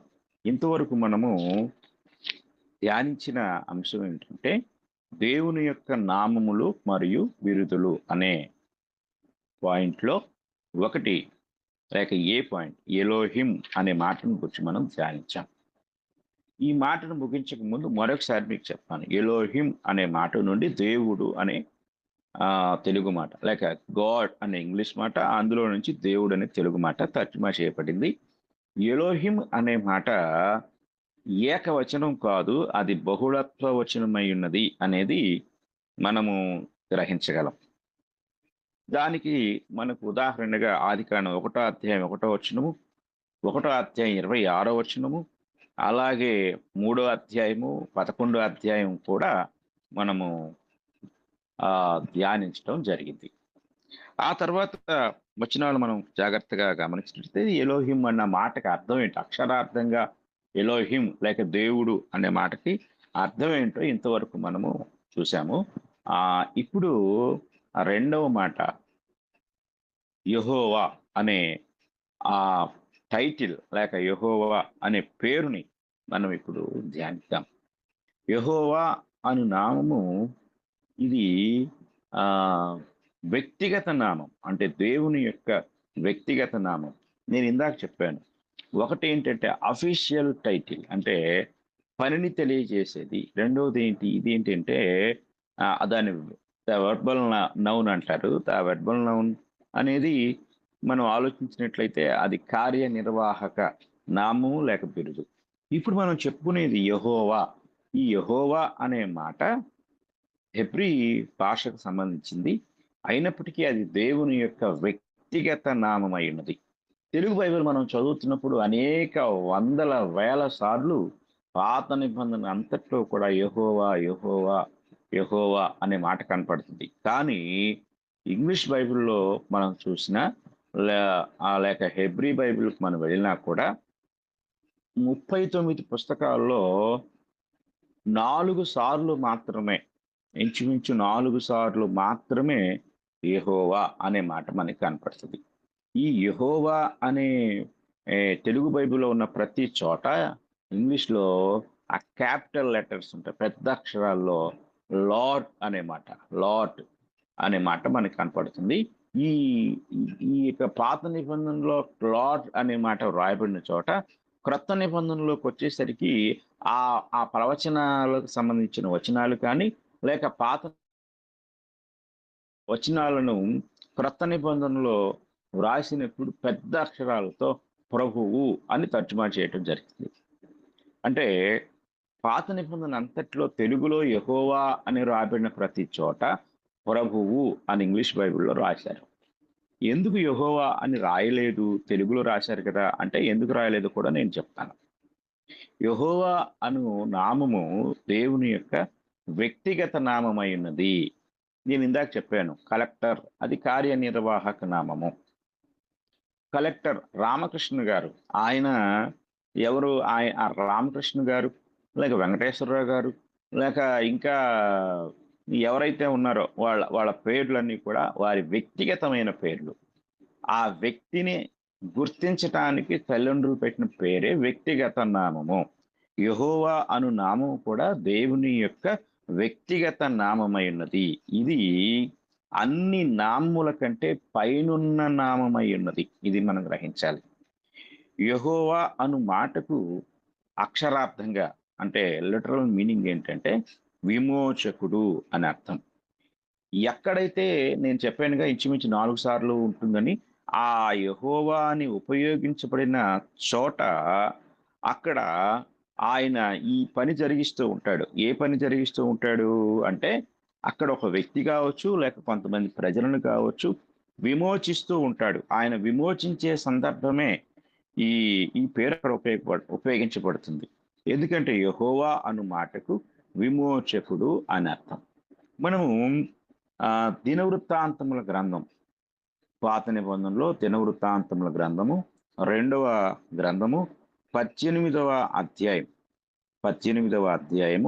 31వ వచనాన్ని మనం చదువుకున్నట్లయితే, కాగా యెహోషాపాతు కనబడుటతోనే రథాధిపతులు అతడు ఇశ్రాయేలు రాజునుకొని యుద్ధము చేయుటకు అతన్ని చుట్టుకొనిరి గాని యెహోషాపాతు మొరపెట్టినందున యెహోవా అతనికి సహాయము చేసెను.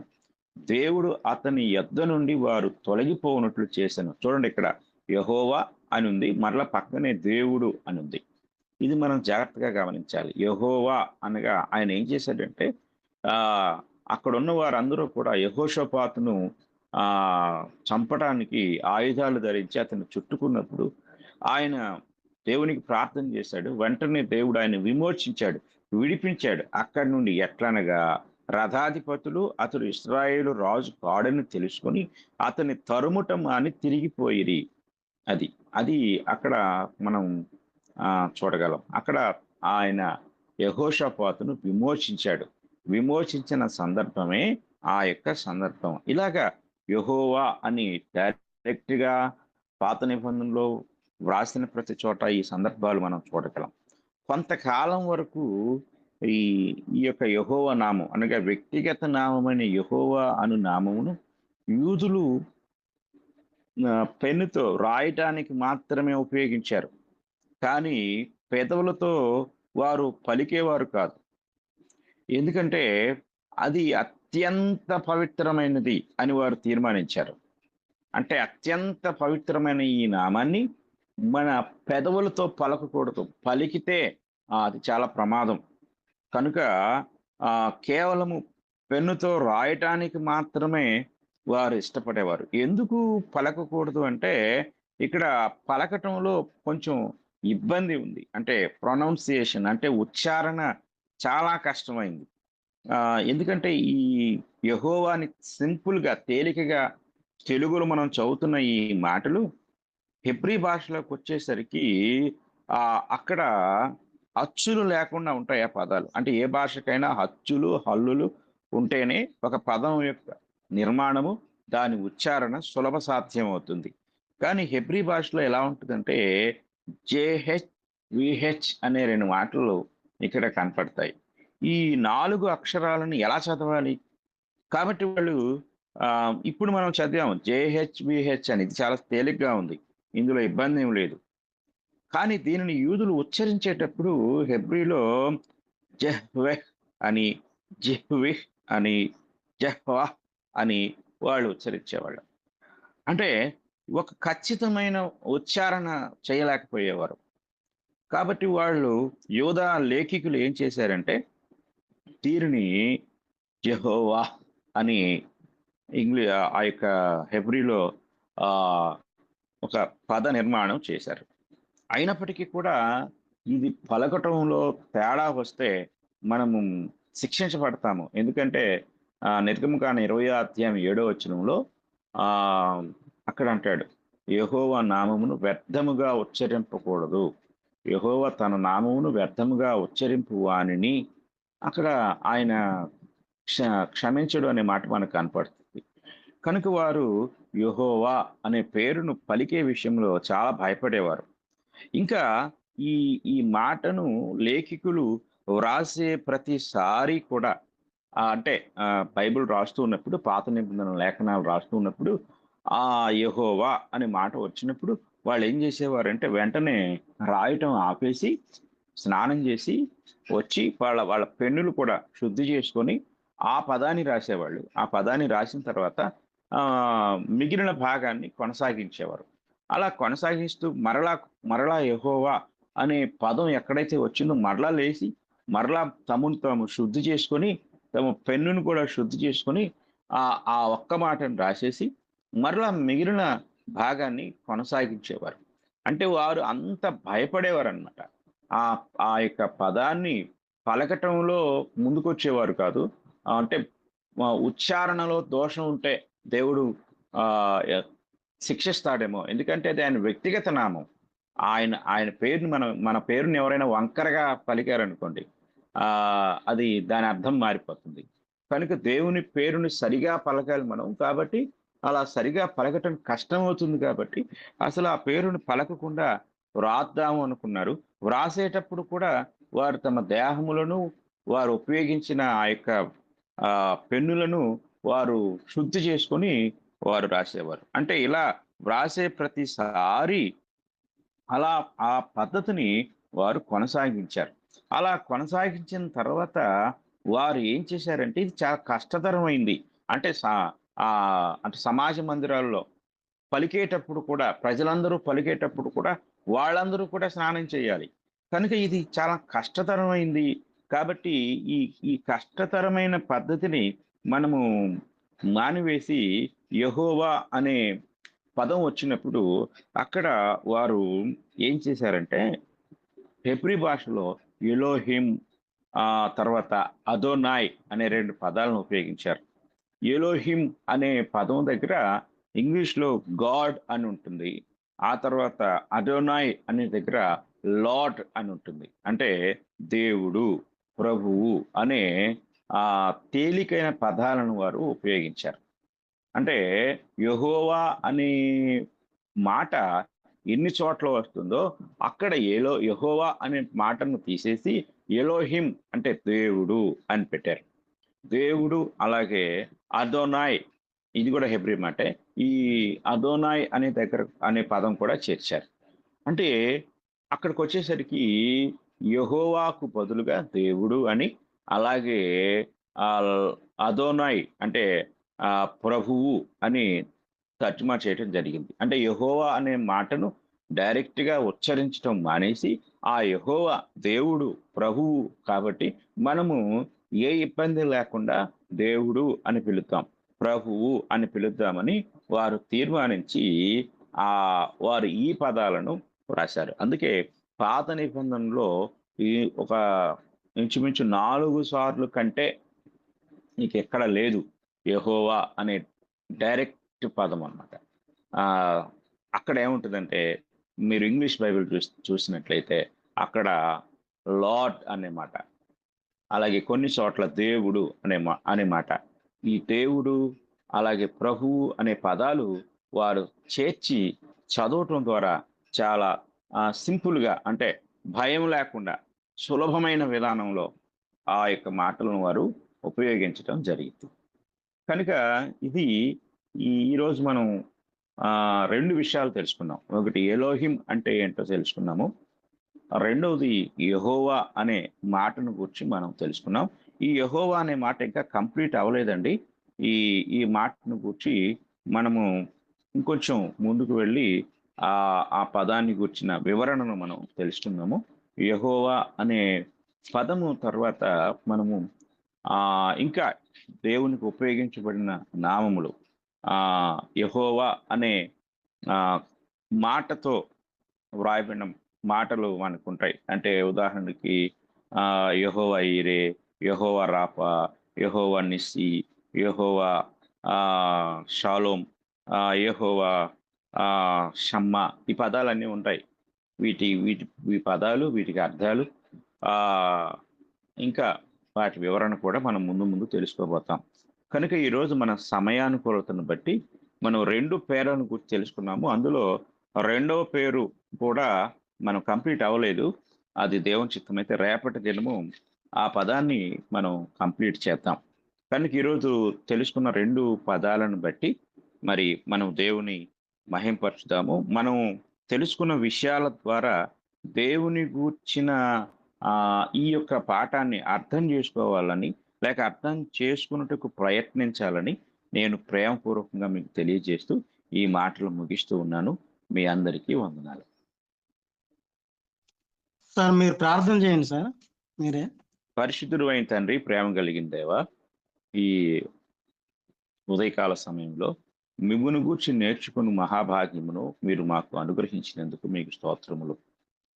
మిమ్మును గూర్చిన జ్ఞానము, మిమ్మును గూర్చిన గ్రహింపు లేక లోకంలో ఎంతో మంది తండ్రి మిమ్మును గూర్చిన ఉద్దేశాలను, లేక మీరు ఏదైతే మిమ్మును గూర్చి తెలియచేశారో ఆ సంగతులు తెలుసుకునే విషయంలో వివాదాస్పదముగాను, ఇంకా తర్కంతో కూడినదిగాను, సందేహాస్పదముగాను తండ్రి మరి మానవ సమాజము ఇప్పుడు ప్రవర్తిస్తూ ఉంది.